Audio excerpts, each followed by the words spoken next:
officials to discuss a possible return to the borough. With the details, here's Graham Miller. Charlton still insist they won't be going back to their former home, the Valley, but neither are they committed to staying at Selhurst Park. And tonight at the Town Hall, they'll weigh up the options of making a fresh start back in Greenwich.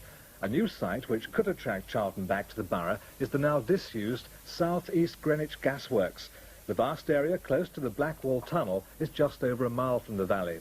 The local council say they'd support any Charlton bid to build a new Valley at the gasworks. Charlton haven't ruled out the idea either, but the problem is likely to be how to finance the move. Charlton Athletic couldn't afford to stay in Greenwich Borough. A shortage of fans forced crippling debts, and consequently they made a 7-mile move to Selhurst Park to share with Crystal Palace. The transfer angered fans, and now, more than 18 months later, their mood hasn't changed. I reckon we should be back where we belong, on my own ground. We'll never be the same until it's back at the Valley. And in fact, coming to a game like today against Liverpool is absolutely marvellous, right, as a Charlton supporter. But it's taken all the edge off it because it's not at the Valley. The Valley ground is still there, though. Designated an area of recreation by the council, flats and shops can't be built on the site. The memories linger. But visitors are now confronted with a sad sight. The stands that once teemed with fans, almost 70,000 for instance in the 40s, by the 80s that was down to around 9,000. We took former manager Ken Craggs back. It proved to be an emotional return. It's very sad, Gary, because when I was here it was, you know, a lovely stadium, and it's only the second time I've been back since I left 4 years ago. I came and watched one game and then back today, and I just can't believe what's happened to the stadium. Whilst the Valley ground stays, it's really only in spirit. Financially, the cost of resurrection would be too much. But Greenwich Council are keen to get the club back. They've designated the land and could help to make a return possible. First Division isn't glorious for Charlton. Languishing near the bottom of the table, they're forced for now anyway to play at Selhurst Park, and today's Wembley appearance is a flicker of warmth on a fairly bleak future. Well, if you've got soccer in your blood, that is one sad sight, isn't it? A great stadium, that the Valley, and just look at it. Yes, it's make or break for Charlton Athletic, really. A week after they launched their bond scheme called the Valley Investment Plan, the fans have responded with £275,000. The club need £1.5 million by the end of next month if Charlton are really to return to the Valley. If the money isn't found, the club's days could be numbered. Whisper it quietly, but they were playing football at the Valley today. The grass is lush, the ground's taking shape again, the countdown to return has begun. All they need is the cash. This is the Valley of the future, and if the club can come up with the £1.5 million by the end of July to get the builders back to work, then they've got the league's backing for a home fixture on October the 31st. Well, it's been encouraging. We actually, from the time the scheme was first mooted, we got in touch with the supporters club. We took their views and we encompassed their views, and the whole scheme has been put together in conjunction with the supporters. And the supporters want this scheme, the supporters want to be back at the Valley, and hopefully we are going to raise the £1.5 million to ensure that we will play here. Charlton have been in exile since September 1985, the Valiants of the Valley being nothing more than old movies to a generation of soccer fans. And it's Charlton's long-suffering supporters who are behind this latest and last push. Their bond scheme is proving a winner, with donations of £33 to £2,000, which includes season tickets and a vote on the board. Over £250,000 has flooded in just a week. There's pensioners, there's younger people, people with families, single people, from every walk of life. This scheme has been designed so that people, with whatever their personal situation, can make some contribution. 3 years ago, the pitch of the Valley was more like a forest, overgrown and uncared for. Today it's been lovingly restored by groundsman Colin Powell. Now that may be a familiar name to older Charlton fans. He made 450 appearances for them, including the hard work for the ITV 1977 goal of the season, scored by Derek Hales. Powell will never forget that, nor the special magic of playing at the Valley.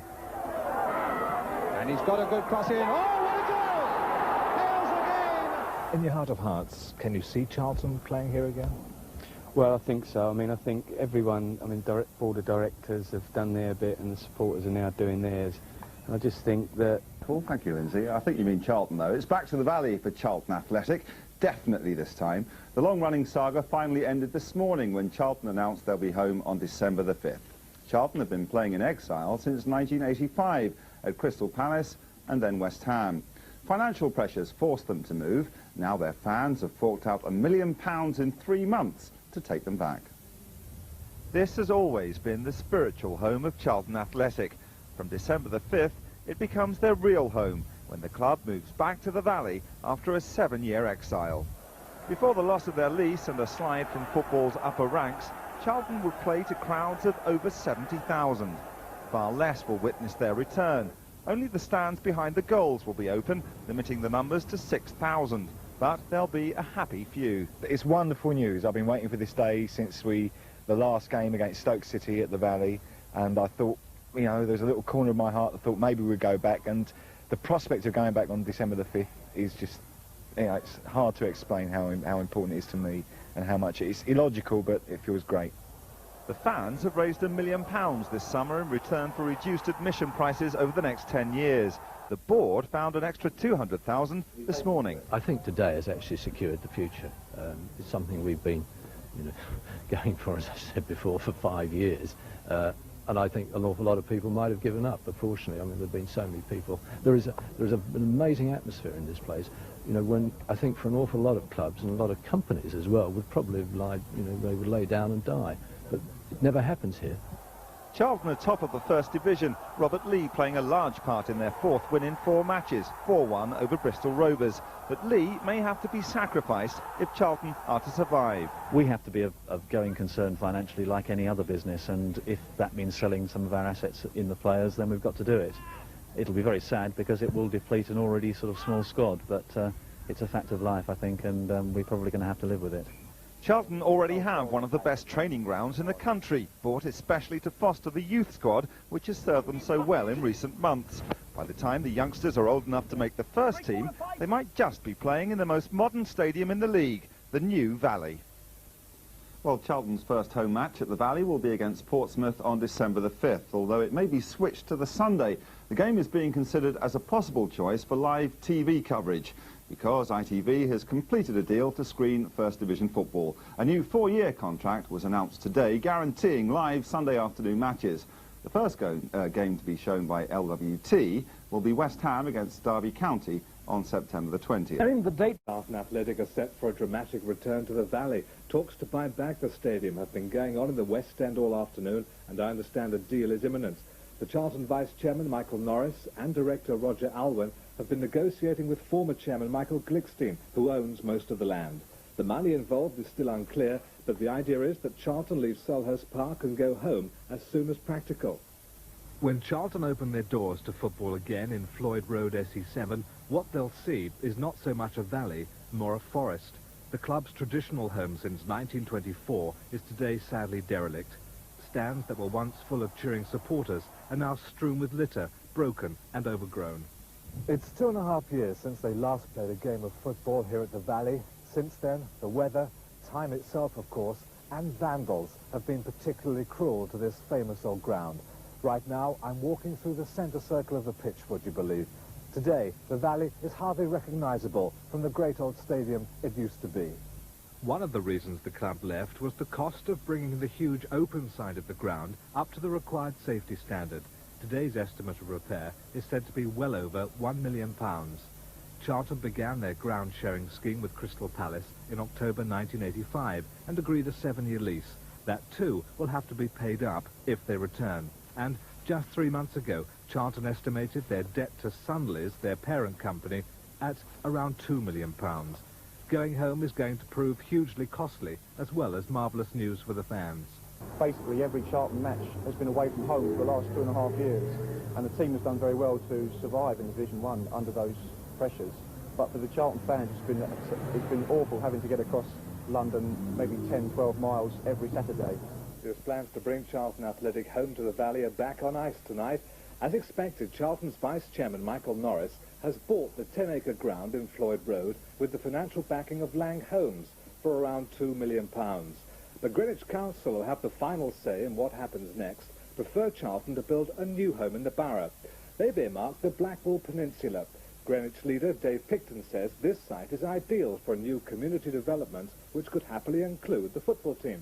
He doesn't think partial redevelopment of the valley and a smaller football ground there to be as beneficial to the borough. If the rest of the council agree with him, the famous old ground has seen its last ever game. With the new 25,000 capacity stadium alongside the Thames taking a year to build, the council expect Charlton to remain at Selhurst Park for at least... The club directors have booked Woolwich Town Hall to launch a lifeline scheme. It's predicted they'll reveal their plans to take Charlton home right then. Today, the valley is a sorry sight, overgrown, unkempt and vandalised. But to Charlton fans, it's home. The ground sharing scheme at Selhurst Park was always controversial, and many supporters refused to travel to watch their side play there. A variety of alternative sites for a new ground had been mentioned, but the significant move came a year ago when new chairman Roger Alwyn bought the valley's 10 acres. Parts of the ground could now be developed to pay for the massive safety work that needs to be carried out, and the team could even be back home playing in traditional surroundings by the start of next season. The story has been told several times in recent months, of course, but I understand that this time it should be... And in March, at a crowded public meeting, the club formally announced their decision to return to the valley. And they did it with the full blessing of the council leader, Dave Picton.